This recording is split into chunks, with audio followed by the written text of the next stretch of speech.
নমো শিবায়, ওং নমো শিবায়, ওং নমো শিবায়। বন্ধুরা, নীল বা নীলকণ্ঠ হলো শিবের একটি নাম। তবে নীলা বা নীলা চন্দ্রিকা হলো দেবী পার্বতীর অপর একটি নাম। তবে বন্ধুরা, পঞ্জিকায় ষষ্ঠী তিথি না থাকা সত্ত্বেও এই নীল পূজার সঙ্গে ষষ্ঠী নামটি কেন জুড়ে দেওয়া হলো? তার কারণ হলো সন্তানের মঙ্গল কামনায় বা সন্তান লাভের জন্য মা ষষ্ঠীর পূজা করা হয়। যেহেতু মা ষষ্ঠী এই দিন এই পূজার মাহাত্ম্য প্রচার করেছিলেন, তাই এই পূজাকে নীল ষষ্ঠী বলা হয়। বন্ধুরা, বিবাহিত মহিলারা এই দিন সন্তানের মঙ্গল কামনায়, সুস্থ জীবনের কামনায় এই নীল ষষ্ঠীর পূজা ও ব্রত পালন করে। এছাড়াও শিব ভক্ত পুরুষ ও কুমারী মেয়েরা নীলকণ্ঠ দেবী চন্দ্রিকার পূজা করেন এই দিন। বন্ধুরা, সাধারণত চৈত্র মাসের চড়ক সংক্রান্তির আগের দিন সন্ধ্যাবেলায় এই নীল পূজা পালন করা হয়ে থাকে। তো বন্ধুরা, এবারে আপনাদের জানাবো 2024 সালের এই নীল ষষ্ঠীর পূজার সঠিক সময়সূচি পঞ্জিকা অনুসারে, এবং আপনাদের জানাবো এই পূজা আপনারা কিভাবে করবেন, এই পূজায় আপনাদের কি কি উপকরণ লাগবে, এই পূজার সঠিক নিয়মবিধি, এই পূজায় আপনারা বাড়িতে পঞ্চামৃত কি করে বানাবেন, সমস্ত কিছুই আজ আপনাদের এই ভিডিওতে জানাবো। তো বন্ধুরা, আপনাদের প্রত্যেকের কাছে অনুরোধ রইল ভিডিওটি সম্পূর্ণরূপে দেখবেন। আর ভিডিওটি দেখার পর যদি আপনাদের ভালো লাগে তাহলে ভিডিওটিতে একটি লাইক করবেন আর কমেন্টে ওং নমঃ শিবায় লিখতে কখনোই ভুলবেন না। আর আমার চ্যানেলে যদি নতুন বন্ধু হয়ে থাকেন, চ্যানেলটিকে সাবস্ক্রাইব করে পাশে থাকার অনুরোধ রইল। তো বন্ধুরা, প্রথমেই আপনাদের জানাবো 2024 সালের নীল ষষ্ঠীর পূজার সঠিক সময়সূচি পঞ্জিকা অনুসারে। বন্ধুরা, 2024 সালে এই নীল ষষ্ঠীর পূজা পড়েছে আগামী 12 এপ্রিল, বাংলার 1430 বঙ্গাব্দের 29শে চৈত্র শুক্রবার। বন্ধুরা, শুক্রবার সারাদিন ষষ্ঠীর পূজা করা গেলেও, হ্যাঁ বন্ধুরা, শুক্রবার সারাদিন নীল ষষ্ঠীর পূজা করা গেলেও এই নীল ষষ্ঠীর পূজা করার সব থেকে শুভ সময় হলো শুক্রবার সন্ধ্যা 5:53 পর এই নীল ষষ্ঠীর পূজা আপনারা করবেন। তো বন্ধুরা, চলুন এবারে আপনাদের জানাই এই নীল ষষ্ঠীর পূজায় আপনারা কি কি উপকরণ নেবেন। বন্ধুরা, এই নীল ষষ্ঠীর পূজায় আপনারা কিন্তু অবশ্যই বেলপাতা নেবেন, একদম নিখুঁত পরিষ্কার বেলপাতা নেবেন, অক্ষত আলো চাল নেবেন, সাদা আর লাল চন্দন নেবেন, আর সিঁদুর নেবেন। ভোগ হিসাবে আপনারা আপনাদের পছন্দ মতো ফল ও মিষ্টি নেবেন, আর পরিষ্কার শুদ্ধ জল নেবেন। কিছুটা ফুল নেবেন, আর সেই ফুলগুলির মধ্যে স্বয়ং দেবাদিদেব মহাদেবের প্রিয় ফুল নেবেন, যেমন আকন্দ ফুল, কলকে ফুল, ধুতরা ফুল। এইসব ফুল আপনারা অবশ্যই নেবেন। আর যদি পারেন আপনারা অবশ্যই কিন্তু আকন্দ ফুলের মালা বানিয়ে নেবেন, ভগবান শিবকে সেই মালা আপনারা অর্পণ করবেন। বন্ধুরা, একটি কিন্তু ঘিয়ের প্রদীপ নেবেন, ধূপকাঠি নেবেন। এই সমস্ত জিনিসগুলি গুছিয়ে নিয়ে আপনারা পূজা করতে যাবেন বা বাড়িতে পূজায় বসবেন। বন্ধুরা, আপনারা যখন শিবলিঙ্গকে পঞ্চামৃত দিয়ে অভিষেক করবেন, একটু ভাং অবশ্যই পঞ্চামৃতের সঙ্গে মিশিয়ে নেবেন, এবং শিবলিঙ্গে সাদা চন্দন লাগাবেন, লাল চন্দন আর লাল ফুল অবশ্যই দেবী চন্দ্রিকা অর্থাৎ মাতা পার্বতীর উদ্দেশ্যে শিবলিঙ্গে অর্পণ করবেন।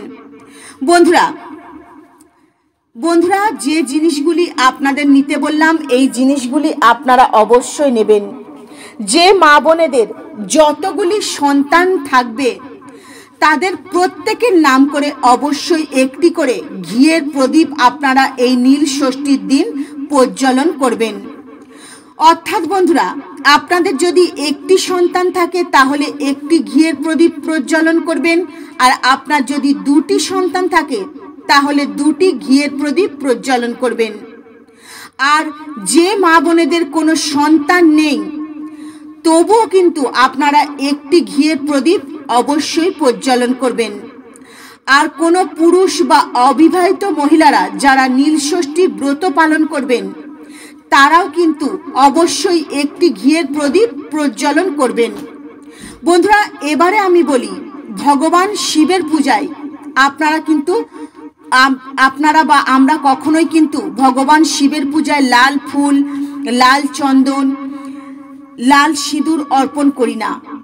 কিন্তু বন্ধুরা, এই পূজায় আপনারা অবশ্যই সিঁদুর, লাল ফুল, লাল চন্দন অর্পণ করবেন।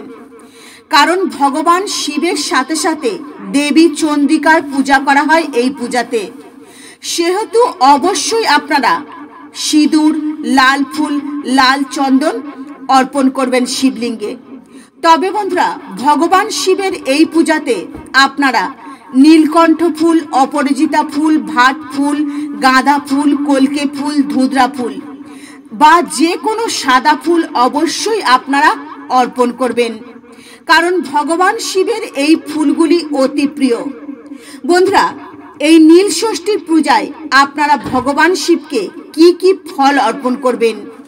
বন্ধুরা, মাতা পার্বতীর উদ্দেশ্যে অর্থাৎ দেবী চন্দ্রিকার উদ্দেশ্যে একটি কাঁচা আম বোটা সমেত অবশ্যই অর্পণ করবেন, আর একটি বেল আর একটি ধুতরা ফল অর্পণ করবেন।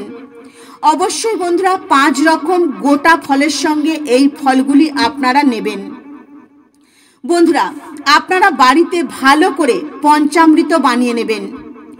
দুধ, দই, চিনি, মধু, ঘি এগুলি দিয়ে আপনারা পঞ্চামৃত বানিয়ে নেবেন। এই পঞ্চামৃত দিয়ে অবশ্যই মহাদেবকে স্নান করাবেন, আর অবশ্যই পঞ্চামৃতর মধ্যে যেন মিষ্টি দই থাকে। হ্যাঁ বন্ধুরা, অবশ্যই পঞ্চামৃতর মধ্যে মিষ্টি দই দেবেন। বন্ধুরা, এই নীল ষষ্ঠীর আগের দিন অবশ্যই আপনারা নিরামিষ আহার গ্রহণ করবেন, কোনো রকম আমিষ আহার গ্রহণ করবেন না। এবং পূজার দিন আপনারা সারা দিন উপোস থেকে সন্ধ্যাবেলায় ভগবান শিবের মাথায় জল ঢালবেন। বন্ধুরা, এই নীল ষষ্ঠীর দিন আপনারা ব্রহ্ম মুহূর্তে ঘুম থেকে উঠবেন, স্নান করবেন, তারপর আপনারা শুদ্ধ বস্ত্র পরিধান করবেন, তারপর আপনারা ব্রত আর পূজার সংকল্প গ্রহণ করবেন।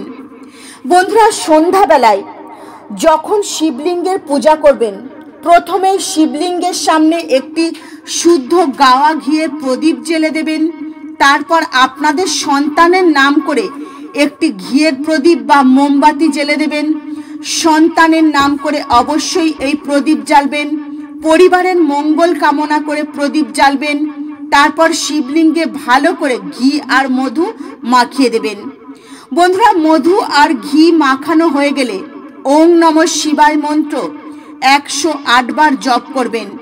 আর এই মন্ত্র জপ করতে করতে শিবলিঙ্গে 3 বার দুধ আর গঙ্গা জল ঢালবেন। ডাবের জলও আপনারা কিন্তু ঢালতে পারেন। আর পঞ্চামৃত দিয়ে অভিষেক করবেন। আর শিবলিঙ্গ অভিষেক করবার সময় আপনার পরিবার এবং সন্তানের মঙ্গল কামনায় প্রার্থনা করবেন। আর এর সাথে সাথে আপনারা মহামৃত্যুঞ্জয় মন্ত্র জপ করবেন, গায়ত্রী মন্ত্র, শিব গায়ত্রী মন্ত্র জপ করবেন। তারপর আবারও ওম নমঃ শিবায় মন্ত্র আপনারা জপ করবেন। জপ করতে করতে শিবলিঙ্গে গঙ্গা জল বা পবিত্র নদীর জল শিবলিঙ্গে ঢালবেন, অর্থাৎ শিবলিঙ্গ অভিষেক করবেন। বন্ধুরা মনে রাখবেন শিবলিঙ্গে থাকা ত্রিশূল ও সর্পকে পঞ্চামৃত ও গঙ্গা জল দিয়ে অবশ্যই অভিষেক করবেন। তারপর শিবলিঙ্গে অবশ্যই আপনারা একটি নিখুঁতি বেলপাতা অর্পণ করবেন। ভগবান শিবের প্রিয় আকন্দ ফুল দেবেন, ধুতরা ফুল দেবেন, আর একটি ধুতরা ফল অবশ্যই অর্পণ করবেন। তারপর ফল মিষ্টি শিবলিঙ্গে অর্পণ করবেন। তারপর ধূপকাঠি ও প্রদীপ জ্বেলে দেবেন। শিবলিঙ্গে ধূপকাঠি আর প্রদীপ দিয়ে ভালো করে আরতি করবেন ভগবান শিবের। তারপর অক্ষত আলো চাল শিবলিঙ্গে অর্পণ করবেন। ফুলের মধ্যে একটু সাদা চন্দন লাগিয়ে সেই ফুল শিবলিঙ্গে অর্পণ করবেন। আর মনে মনে ওম নমঃ শিবায় মন্ত্র জপ করবেন। আর জপ করতে করতে সেই ফুল আর আলো চাল শিবলিঙ্গে অর্পণ করবেন।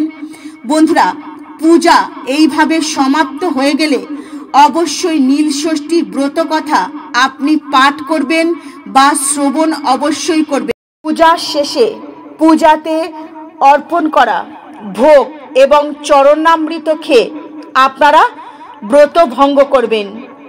এই দিন চাল বা গমের তৈরি কোনো খাবার আপনারা খাবেন না। ফল মূল, সাবু, দই, মিষ্টি এসব খেয়ে থাকবেন। বন্ধুরা, শিবলিঙ্গে যে 5 রকমের গোটা ফল আপনারা অর্পণ করবেন, সেই ফল আপনারা কখনোই ভুল করে খাবেন না। এই ফল আপনারা কখনোই কিন্তু খাবেন না, কারণ যে মনস্কামনা পূরণের জন্য এই ফল আপনারা শিবলিঙ্গে অর্পণ করেছিলেন, তো ওই গোটা ফলগুলি যদি আপনারা খেয়ে নেন তো আপনাদের সেই মনস্কামনা কখনোই পূর্ণ হবে না। তাই ওই গোটা 5 রকম ফল আপনারা অন্য কাউকে দান করে দেবেন। কখনোই ভুল করে খাবেন না, তাহলে আপনাদের মনস্কামনা কখনোই পূরণ হবে না। বন্ধুরা, এই নীলষষ্ঠীর ব্রত পালন করলে সন্তানের কল্যাণ হয়, ভালো হয় এবং সন্তান লাভের পথে যদি কোনো বাধা থাকে, অভিশাপ থাকে, সেই বাধা বা অভিশাপ থেকে মুক্তি মেলে। বন্ধুরা, মনে রাখবেন, ভগবান শিব খুব অল্পতেই কিন্তু সন্তুষ্ট হন, তাই তার নাম আশুতোষ। তাই আপনারা অন্তরের বিশ্বাস ভক্তি সহকারে ভগবান শিবের পূজা করবেন। অবশ্যই ভগবান শিবের পূজায় একটি নিখুঁতি বেলপাতা অর্পণ করবেন, একটি বেল অর্পণ করবেন আর একটি ধুতরা ফল অর্পণ করবেন। বন্ধুরা, এই জিনিসগুলি অর্পণ করে ভগবান শিবের পূজা করুন নিষ্ঠা ভক্তি সহকারে। দেখবেন আপনাদের সকল মনস্কামনা পূর্ণ হবে। আর অবশ্যই বন্ধুরা 108 বার ওম নমঃ শিবায় মন্ত্র জপ করবেন। তো বন্ধুরা, আজকের মতো ভিডিও এই পর্যন্তই। আপনারা ভালো থাকবেন, সুস্থ থাকবেন। নমস্কার, হরে কৃষ্ণ।